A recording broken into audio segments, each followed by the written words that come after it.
Good morning everyone. তো আমি অনেক দিন পর আজকে আবার একটা নতুন ভ্লগ নিয়ে এসেছি, ডেইলি ভ্লগ। তো অনেক দিন করা হচ্ছিল না, ঠান্ডা পড়ে গেছে আর ভালোও লাগছিল না। তো চলো এখন থেকে শুরু করি। আর এখন হচ্ছে আমি এখন একটু চা করব, সকালবেলা বসে একটু চা খাবো, তারপর রান্না করবো। আর কী রান্না করব সে পরে দেখছি। তার আগে ফ্রিজ থেকে এটা বের করে তো রাখি। তো ফ্রিজের মধ্যে মাছ আছে, মাছটা বের করে রাখি, কারণ এই মাছ হতে অনেক টাইম লাগে। এই যে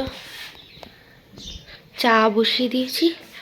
আর আমরা কি করছিলাম দেখো, 6টার সময় বেরিয়ে আমরা এখানে বসে আছি এর জন্য।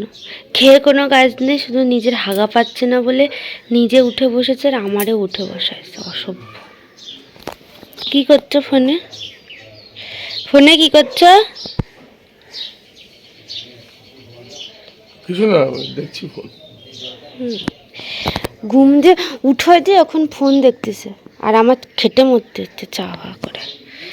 তো দেখো বাইরেটা কি লাগছে, দেখো বুড়ি বসে আছে, হাতের করগনে না কি করতেছে। তো আমি এখন ভাত বসাবো,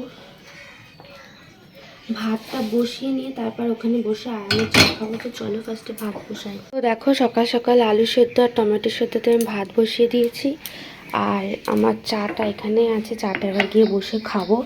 তো তার আগে আমি মাছটা ফ্রিজ দিয়ে বের করেছি, তো জল দিয়ে রাখি, মাছটাও ছেড়ে যাবে আর আমার ভাত দিয়ে রান্না করতে সুবিধাই হবে। তো মাছটা এখানে থাক, আর আমি দিয়ে একটু চা খেয়ে নিই।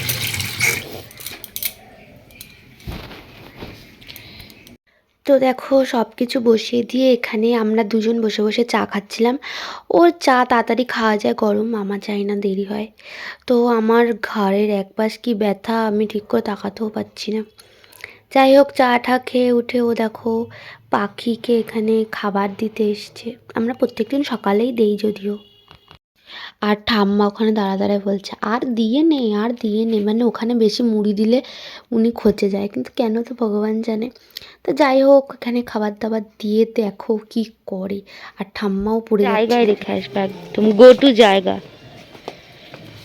ঠাম্মা এক্ষুনি পড়ে যাচ্ছিল।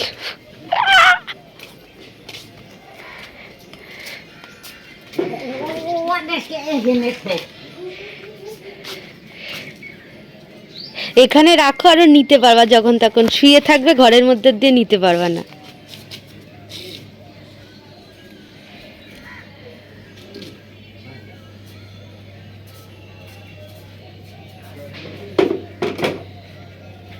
চা টা খেয়ে উঠে দেখো আমি আবার রান্না করতে চলে এসেছি। আর তো দেখো এখানে মাছগুলো আমি দিয়ে দিয়েছি, এখানে এখন মাছ ভাজা হচ্ছে।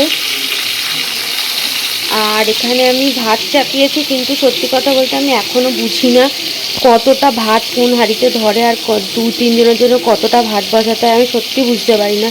দেখো বেশি হয়ে গেছে। আর টমেটো আমি হাত দিতে পারছি না, টমেটোগুলো দেখো ব্যাটকায় ব্যাটকায় বলছে, টমেটো সেদ্ধ দিয়েছিলাম আমি একটা। যাই হোক, এখন ভাত বসিয়ে ফেলেছি, কিছু করার নেই, হোক। আর এখানে গোলা রুটি হচ্ছে ঠাম্মার জন্য।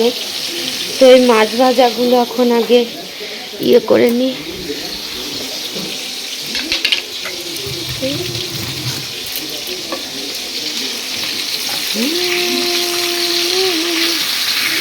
সকালবেলা আলু সিদ্ধ ঘি দিয়ে মেখে মাছ ভাজা দিয়ে ভাত খেতে বেশ ভালো লাগে, আর শীতকালে তো আরোই বেশি ভালো লাগে।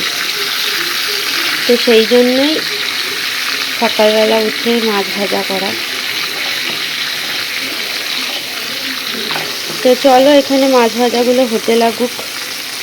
আর ভাতের অবস্থা তো কি বলবো, আমার কিছু বলার নেই। এখন ভাতটারে আমি কি করি দেখি চলো। তো দেখো রান্না আমার সব হয়েই গেছে ওখানে সকালের। তো আমি আগে এসে ঘর টর ঝাড় দিয়ে ঘর মুছে নিচ্ছি, আর ও স্নান টান করে ঠাকুরের জল এনে দিয়েছে।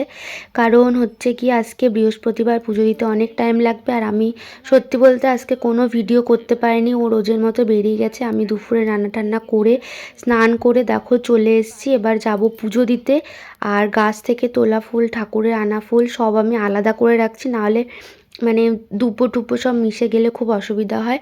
তো ফুল, দুব্বো, আমের পল্লব সব আলাদা করে রেখে সুন্দর করে পুজো দেবো। আর পুজো দিতে আমার অনেকক্ষণ টাইম লাগে, অনেকক্ষণ। তো চলো দেখো। তো দেখো পুরো ঘর ধোয়া ধোয়া হয়ে গেছে। এই যে ধোয়া দিয়েছিলাম, এই ঘরের মধ্যে ঢুকতে পারছি না।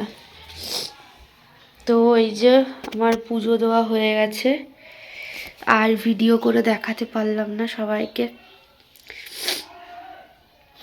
তো বৃহস্পতিবার যেহেতু আজকে অনেক ইয়ে করে পুজো দিতে হয়েছে। আর এই ধোয়াতে আমার আজকে পাঁচালি পরতে পরতে চোখ গেছে, চোখ পুরো জ্বালা দিচ্ছে, পাঁচালি পরতেই পারছিলাম না। তো যাই হোক, এখন খাওয়া দাওয়া করে নিই, আবার পরে দেখা।